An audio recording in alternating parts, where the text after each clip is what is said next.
Whether you have a windowsill, a tiny patio, or a big garden, if you love food, now is the perfect time to grow your own.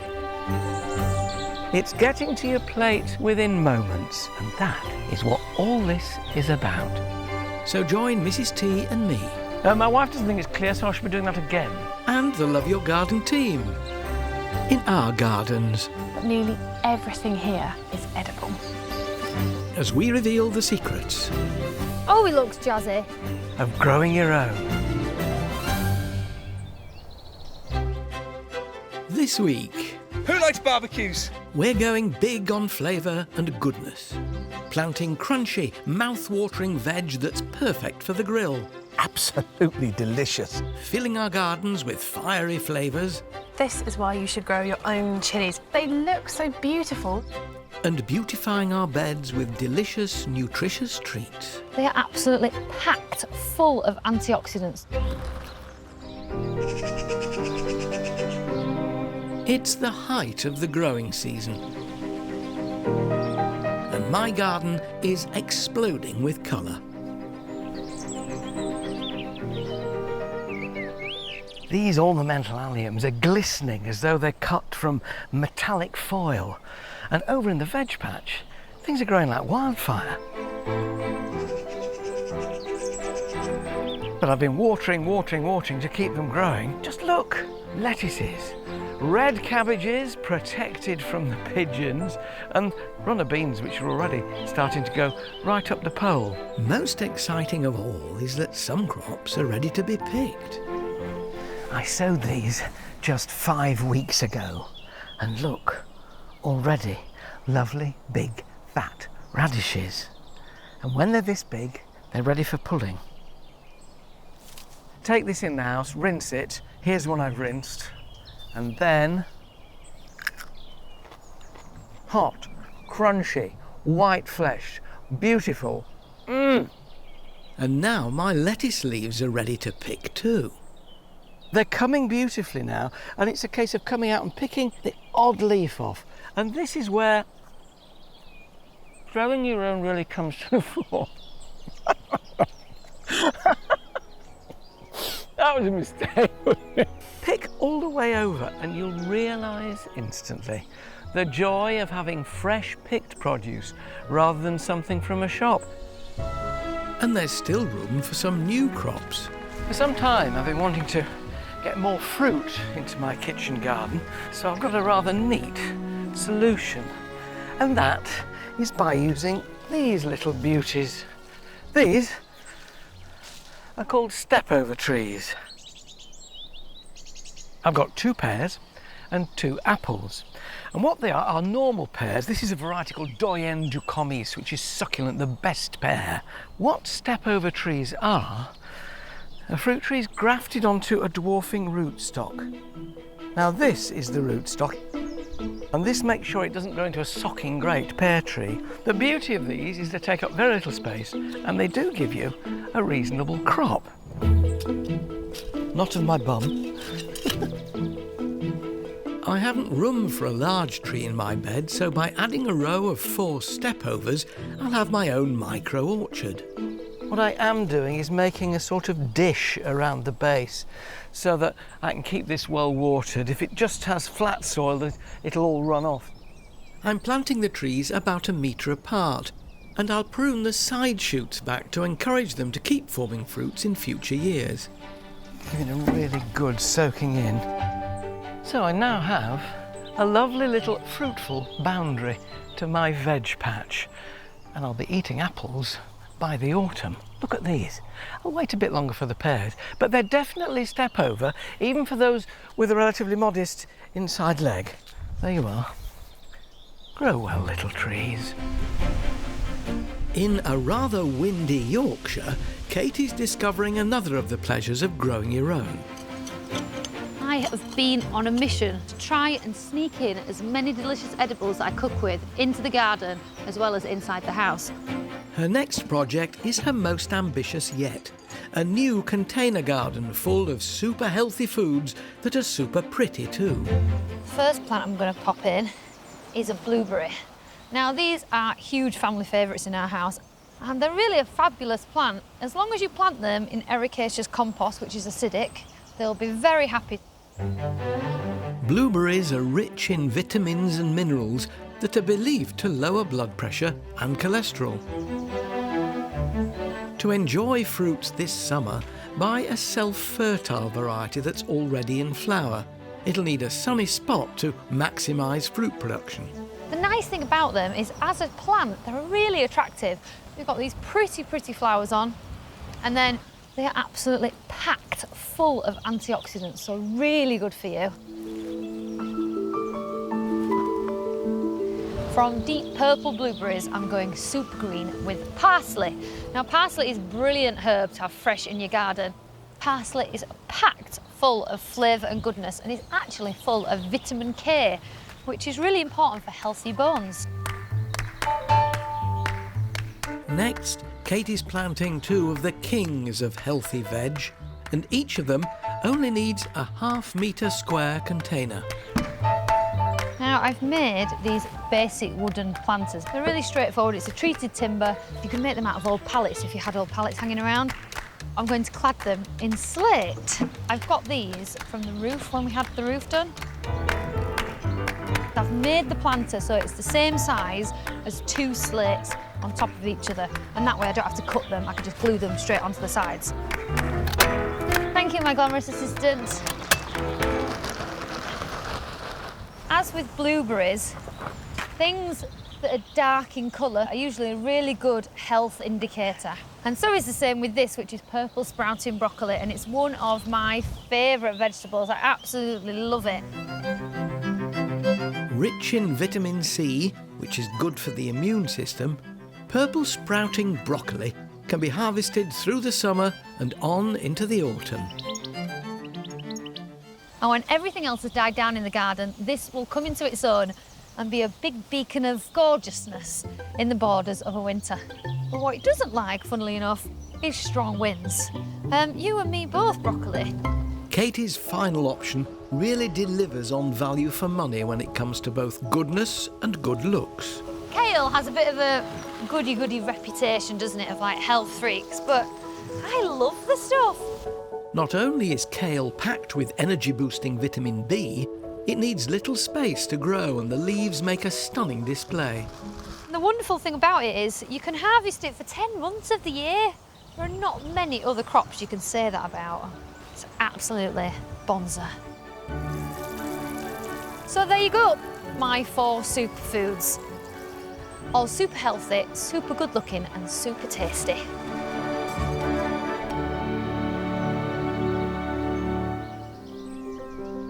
One of the pleasures of growing your own in midsummer is that crops you've been growing from seed indoors can finally be planted out. The tomatoes I planted in the greenhouse just a few weeks ago when they were only that big. Baby, look at them now. These youngsters here, because we're well into June, we can plant them outside. Tomato plants need a sunny spot and will continue to grow, so I've assigned each of them a stake and left 50 centimetres between plants.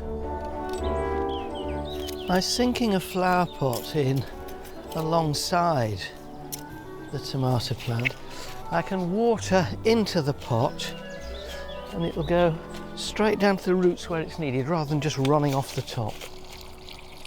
There we are. You can even grow outdoor tomatoes like this on a doorstep if it's sunny, or a patio in a growing bag or a large pot. And by the end of the summer you will be getting a crop if the sun keeps shining. The joy of anticipation and the slight postponement of gratification.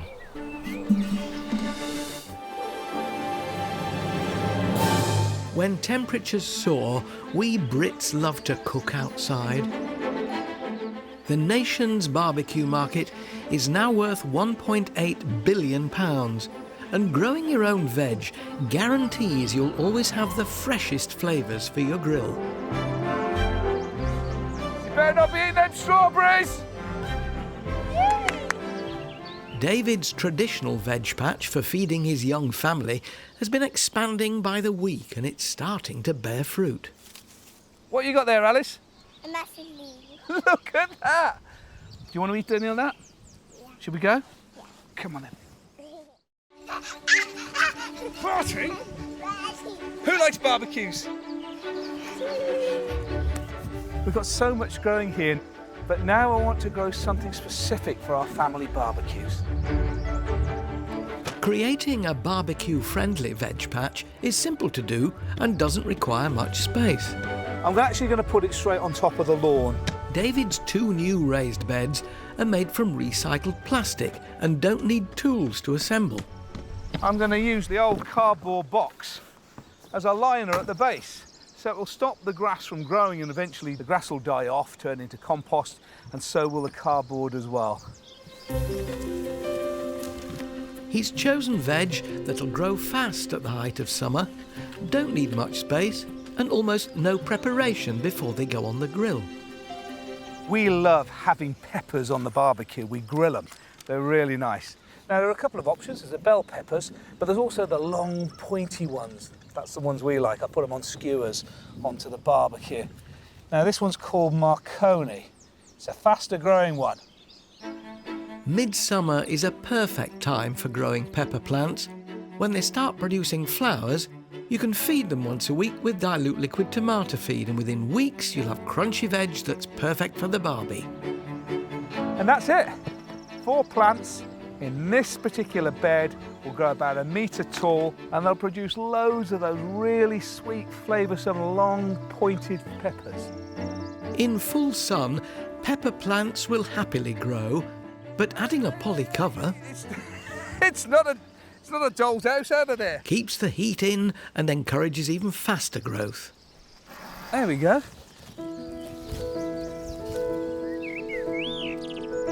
David's next choice, courgettes, are great value for money. 1 plant should generate enough crops to feed a small family. And the flowers are edible too. Now the secret is never to let them grow too big. Harvest your courgettes when they're about 10 to 15 centimetres. So I'm planting just one, this big one, right in the middle of the bed, so it can have pride of place. He's also found room for another barbecue favourite, Mange 2 peas. If you pick them young, they're fantastic, that crunch.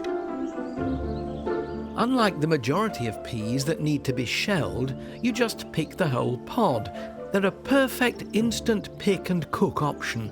Like any pea plant, they need a bit of support as they grow. It looks a bit enchanted with these lifeless twigs, but when they start to grow through it, it'll all become green again.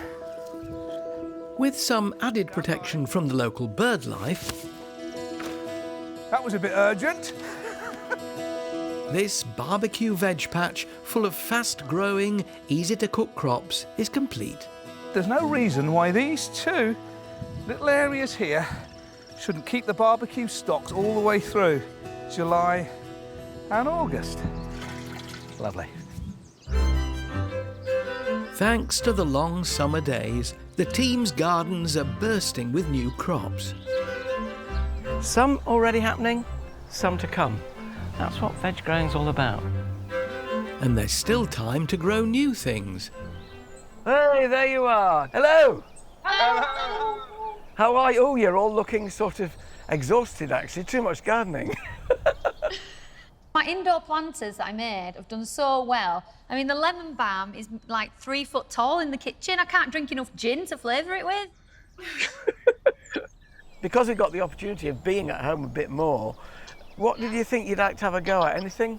I've always wanted to try growing as many different chilies as I can, all different flavours and heats. Hot stuff. Like it. Wow. I'd quite like to have a go at hydroponics, bit techie. So, growing without soil, just growing in water. Yeah. Well, you are in Yorkshire, love. We've got plenty of it up there, normally. Indoors or outdoors? Or both? Indoors, yeah. Indoors. I like the fact that you can have things all year round, like strawberries in winter. So, Alan, what's on your list then? Well, I've always liked melons. Thought so. I put you down as a melon man. Yes.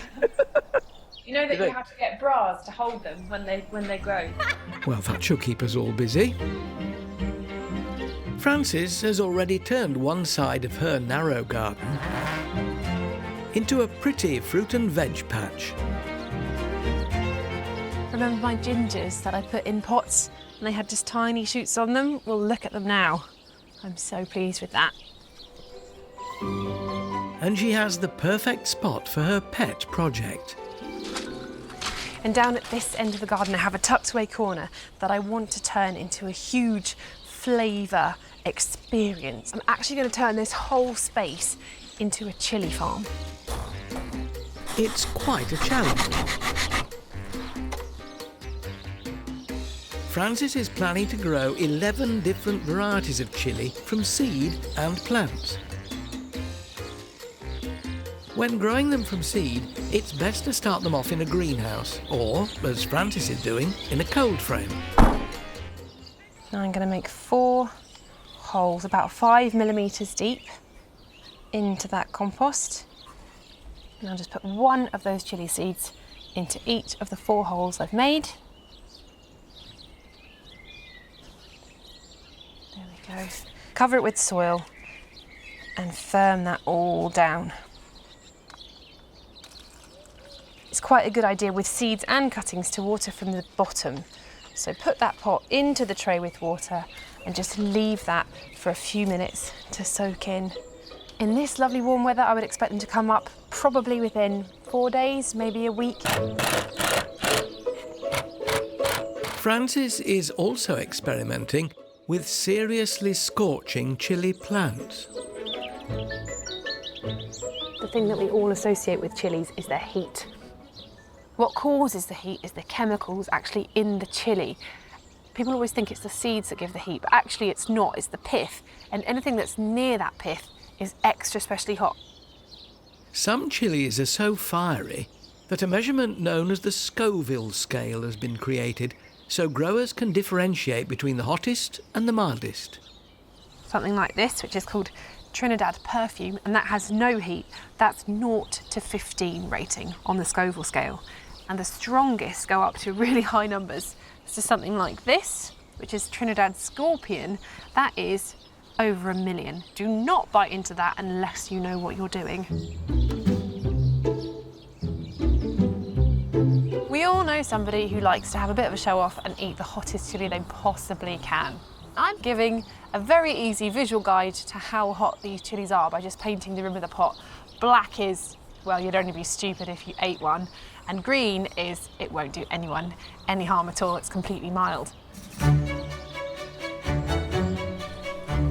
Chilli plants need lots of sun to thrive, and like most tomato plants, need feeding after a few weeks and a stake to support them as they grow. This is why you should grow your own chilies if you can, because there's so much choice about how they taste. Like this. This is ackee red, and it actually has a lemony flavour as well as being fairly hot. But also because they look so beautiful.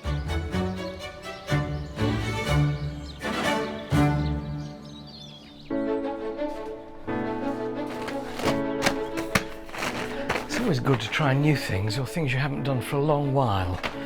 And I haven't grown melons in ages. Melons are one of my favourite summer fruits, but they're also one of the trickiest to grow. To make sure of a harvest this summer, I'm growing them from plants and in the greenhouse. Right, so that's my framework done. To support... Oh, don't they smell gorgeous? Cantaloupe melons are the best ones to grow in a greenhouse, I think. It's the flavour, the fragrance, all of it. The orange-fleshed ones. This is what it's going to look like. This is what my plants look like. That behind that little tiny flower down there is a round blob, and that will be your melon. Once the new plants are established, good watering. Melons are greedy because they're just about 95% water in their makeup.